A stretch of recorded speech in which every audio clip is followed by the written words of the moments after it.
Bismillahirrahmanirrahim. Assalamualaikum warahmatullahi wabarakatuh. Alhamdulillah wassalatu wassalamu ala Rasulillah wa ala alihi wa sahbihi wa sallama tasliman katsira ila yaumiddin, amma ba'd. Ahibati yang dirahmati Allah Subhanahu wa taala. Semoga antunna dan kita semua selalu mendapatkan keafiatan dan kesehatan sehingga kita dapat melaksanakan kewajiban kita selaku hamba Allah Subhanahu wa taala. Ahibati fillah, semoga Allah Subhanahu wa taala merahmati kita semua. Kembali kita dipertemukan melalui video ini dan tentunya dengan materi yang berbeda, yaitu materi an-nahwu. Maka melalui video ini Ustaz sedikit akan memaparkan hal-hal yang berkaitan dengan ilmu nahwu. Ahibati fillah, makna dari ilmu nahwu adalah kita mempelajari kedudukan suatu kata dan mengetahui baris akhir dari tiap kata tersebut. Sekali lagi, ahibati fillah, ilmu nahwu adalah ilmu yang mempelajari kedudukan suatu kata dan mempelajari baris akhir dari kata tersebut. Contohnya, ahibati fillah, terkadang kita menemukan dalam bahasa Arab seperti misalnya Zaidan berbaris atas. Kemudian kadangkala kita menemukan Zaidun baris dhammah. Dan di lain kesempatan pula kita bisa menemukan Zaidin. Padahal satu kata, akan tetapi barisnya berbeda-beda. Maka dari situ fungsi dari ilmu nahwu itu adalah mempelajari kedudukan. Ada apa penyebabnya dia berbaris atas Zaidan, kemudian apa penyebabnya dia berbaris dhammah seperti Zaidun, dan apa penyebabnya dia berbaris kasrah seperti kata Zaidin. Itulah fungsinya kita mempelajari ilmu nahwu. Begitu pula dengan ucapan atau kata dalam bahasa Arab. Al-kalam misalnya. Saya yakin antunna juga saat berbicara dengan teman-temannya di pondok menggunakan bahasa Arab. Yaitu semua merupakan kalam. Apa arti kalam? Ahibati fillah, seperti yang didefinisikan oleh ulama nahwu, al-kalamu huwa al-lafzu al-murakkabu al-mufidu bil wad'i. Sekali lagi, al-kalam huwa al-lafzu al-murakkabu al-mufidu bil wad'i. Apa sih arti kalam? Ucapan. Al-kalam itu, ucapan itu adalah al-lafzu, lafaz. Maksudnya di sini apa? Yang dinamakan kalam menurut ulama nahwu adalah al-lafzu, yaitu lafaz-lafaz yang terdiri dari huruful hijaiyah. Dari alif, hamzah, alif yakni sampai dengan ya.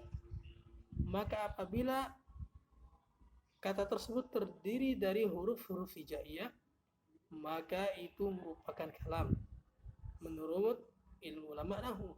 Itu syarat pertama dikatakan kalam. Setelah lafzu al-murakkabu, yaitu yang tersusun rapi, yang tersusun. Baik yang tersusun dari dua kata atau yang tersusun dari tiga bahkan lebih. Al-murakkabu misalnya, al-murakkabu kata yang tersusun dari dua kata. Qama Zaidun. Satu qama, yang kedua Zaidun. Maka ini tersusun dari dua kata. Orang faham. Telah berdiri si Zaid. Qama Zaidun. Atau mungkin barangkali ada yang membuat suatu contoh yang terdiri dari tiga kata atau lebih. Zahaba Muhammadun ila al-fasli. Ini terdiri dari empat kata. Yang pertama zahaba, yang kedua Muhammadun, yang ketiga ila, kemudian yang keempat al-fasl. Itu semua berurutan. Ketika seorang mengatakan zahaba Muhammadun ila al-fasli, si Muhammad telah pergi ke kelas. Terdiri dari 4 kata. Atau mungkin yang 3 kata. Akala Muhammadun at-ta'ama. Muhammad memakan makanan. Akala 1. Muhammadun 2. At-ta'ama 3. Maka ini 2 syarat di antara syarat-syarat kalam tersebut. Kemudian yang ketiga, al-mufid. Tentunya yang memberikan manfaat atau faidah sehingga orang lain faham betul apa makna dari ucapan yang diucapkan oleh si fulan. Seperti tadi, qama Muhammadun, sudah berdiri si Muhammad. Ada jelas dia sudah berdiri, artinya dia tidak duduk. Kemudian akala Muhammadun at-ta'ama. Muhammad telah memakan makanan, jelas.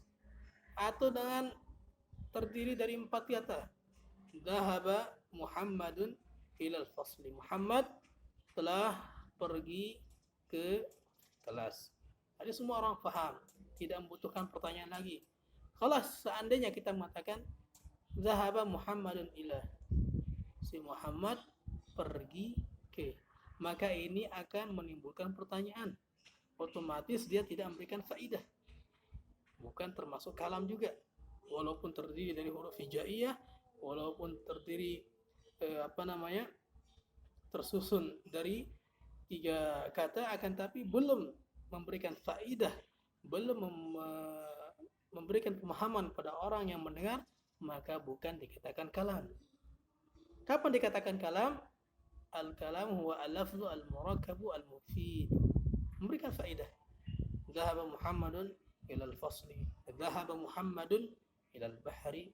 Dhahaba Muhammadun ila al-madrasah. Kemudian syarat yang terakhir adalah bil wad'i, menggunakan bahasa Arab. Sekali lagi, ucapan menurut ulama nahwu adalah yang pertama al-lafzu yang terdiri dari huruf-huruf hijaiyah. Kemudian yang kedua al-murakkabu yang tersusun, baik tersusun dari 2 kata, 3 kata, bahkan 4 kata, bahkan lebih. Yang intinya al-mufidu, memberikan manfaat bagi orang lain sehingga tidak memunculkan pertanyaan sama sekali dari si pendengar. Kemudian terakhir bil wad'i, menggunakan bahasa Arab. Makanya kalau ada orang yang mengatakan saya pergi ke pasar, tersusun dari berapa kata?